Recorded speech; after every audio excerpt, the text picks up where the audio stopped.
Thank you very, very much. 10 minutes is not enough to cover all the areas Sam wanted me to cover. But after Sam, I think 10 minutes is too long because there is little to add, really.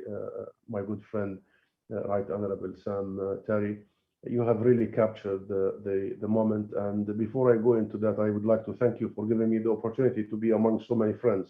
So this is rather a conversation, rather a long introduction. You are very close friends of mine and very close friends of Palestine for years, so you know it in and out. Perhaps the discussion about what is next and the next steps is very crucial. Let's not detail what has been happening in Palestine since the Balfour Declaration of 1917 until this very day, of occupation, oppression, colonization that is unabated, of siege and besiegement of entire people for decades, of the walls and the checkpoints, of apartheid that is very well documented now by Israeli and international human rights organizations. So no one of us need to really prove any point here. We all have seen what happened in April, May. You've seen the unity of the Palestinian people, the unity of our purpose, the unity of our struggle. You have seen the inspiring international support, among which was Elford, Sam, and I have followed with inspiration and gratitude your constituency, and in part thanks to you and your principled leadership, but also to not only Elford. I must say, I was so touched to see our communities everywhere in the UK, literally on fire, if I may use that term, supporting rights and justice, mobilized in the streets. The organizations that have really led this, including PSC, may I commend Ben and your great work and all the work. So we have the base. We definitely have the base. We have the people. We have the public.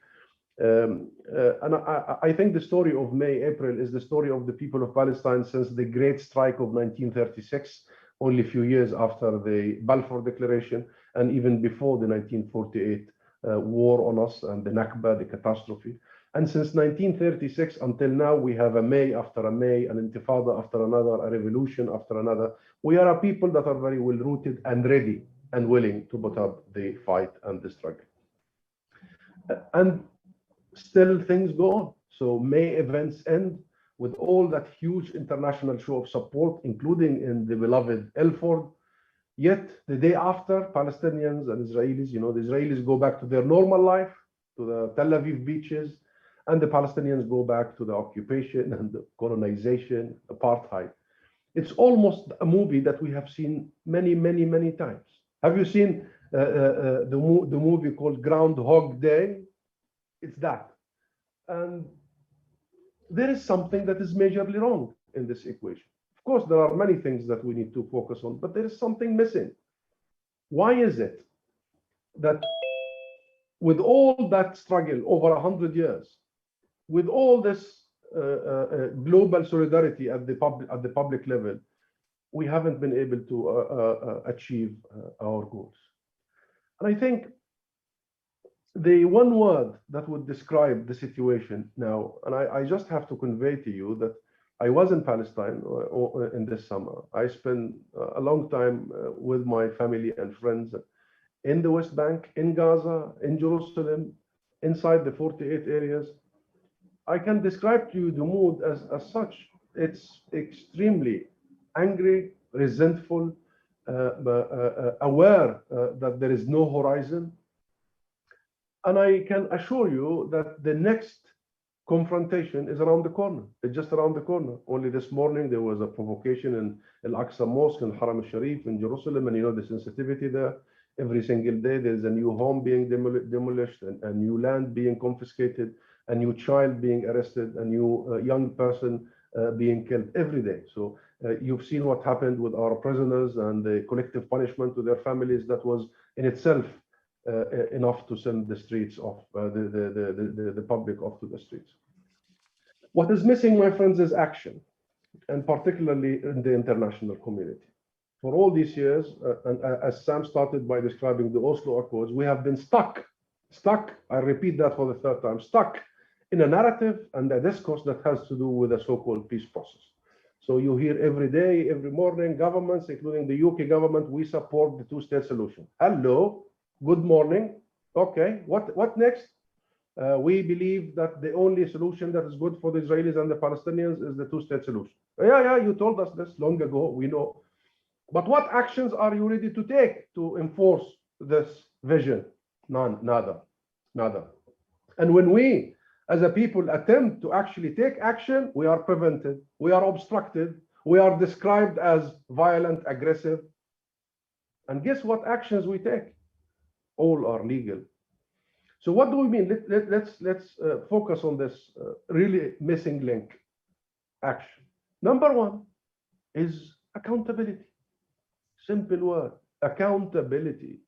If you really, send your condolences about the death of a child in Gaza, or an entire family being wiped out, or a young man on a checkpoint in the West Bank in Hebron, then do something about it. Accountability is very well defined.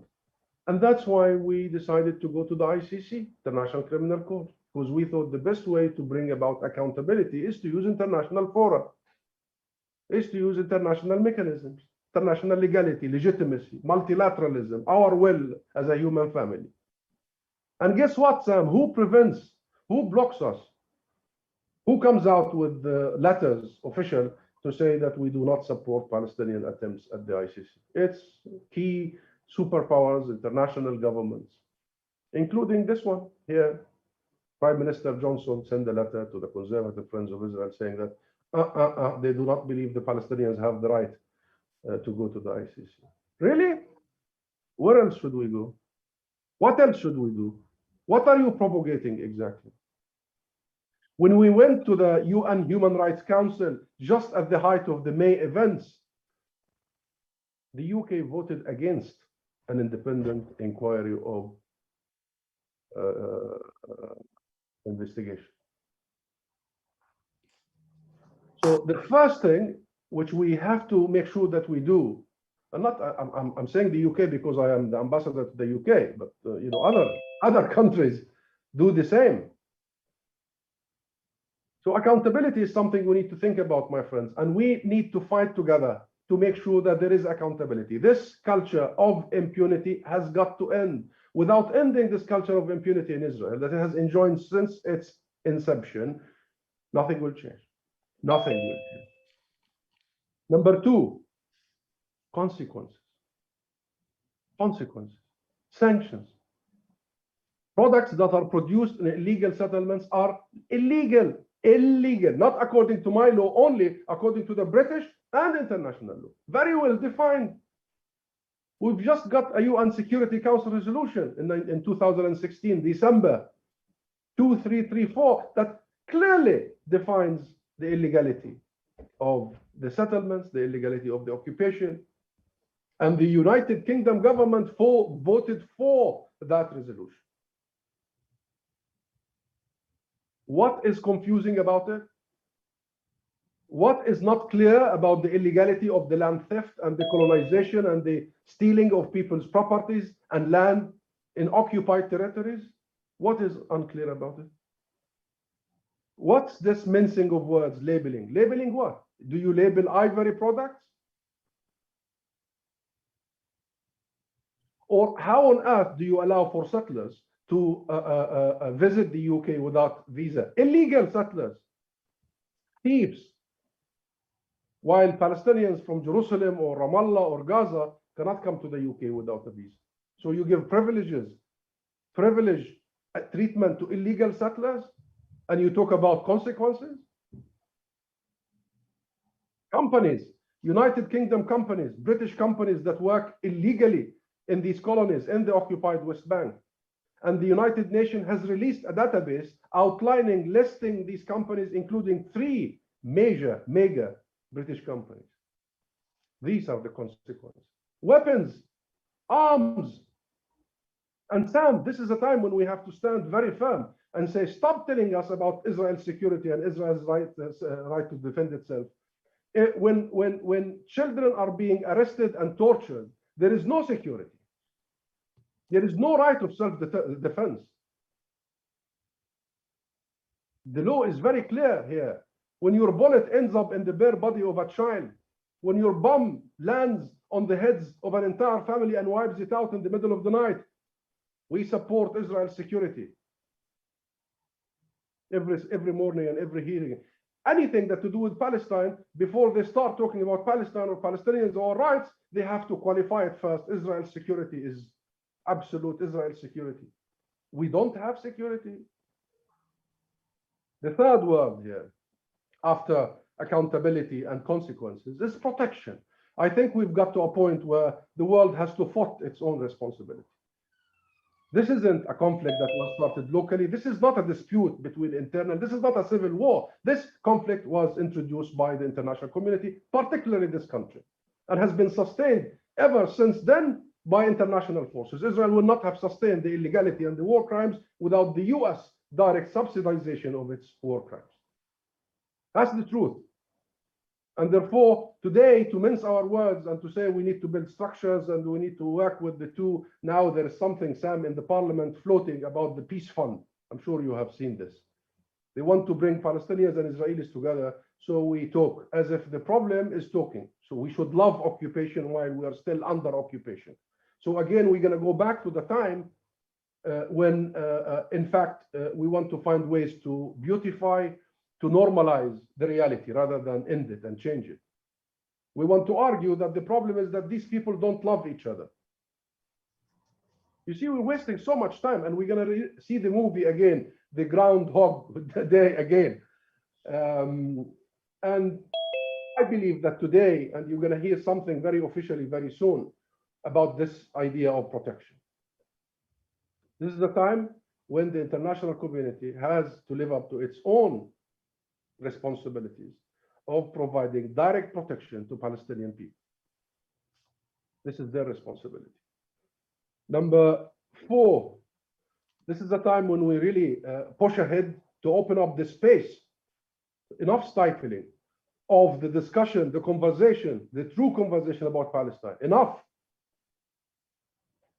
Anything that has to do with Palestine now is described in all these spin doctors, the May events. I'm invited to all these interviews, and all the questions I get from the BBC and the Sky and the ITV and the Channel 4 and what have you are about Hamas, rockets, violence, terrorism. Enough. Enough. We need to work together, Sam and my friends, to open up the space. For years, for decades, we are to blame. We are the double victims. We have to condemn ourselves.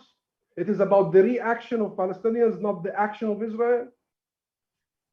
And the whole arguments also that has been used in this very country, that has really been designed to stifle, suffocate, take the oxygen, suck it out of the conversation about Palestine. No, we shall not allow for that, Sam and my friends. And this is the time when we push ahead about the narrative, the true narrative. And this has not just been done by governments and by officials or even by traditional media, but now it's been attempted by social media. Try and write anything about Palestine and see what happens to your post. So this is a fight we need to take. Finally, the last word in this 5 action-oriented is implementation. We're done with this solution thing, one state solution, 2 state solutions. We're done. We're done. We don't want solutions. We are live now. We want the respect of our rights, regardless of solutions. We have sacred rights as a nation, equal among nations. The right to self-determination, equality, the right of return, the right to move, the right to work, the right to marry. Hell to solutions. And we must never negotiate international resolutions. International resolutions are there to be implemented. So it is crucial that from now on, we tell everybody who wants, the Palestinians and the Israelis have to sit and negotiate. Yeah, we've done that for 100 years. I'm exaggerating. We've done that for 25 years. No, the international community must sit to find ways to implement its own resolutions given the asymmetry of power. Until then, until they implement their own resolutions, to end Israel's occupation, establish a sovereign state with East Jerusalem as its capital, guarantee the right of return for our Palestinian refugees, the equality for our brothers and sisters in 1948 areas. Until then, the fight is to make sure that our rights are respected, that when they are infringed upon, there is accountability, there are consequences, there are sanctions. This is the way forward, Sam. Thank you.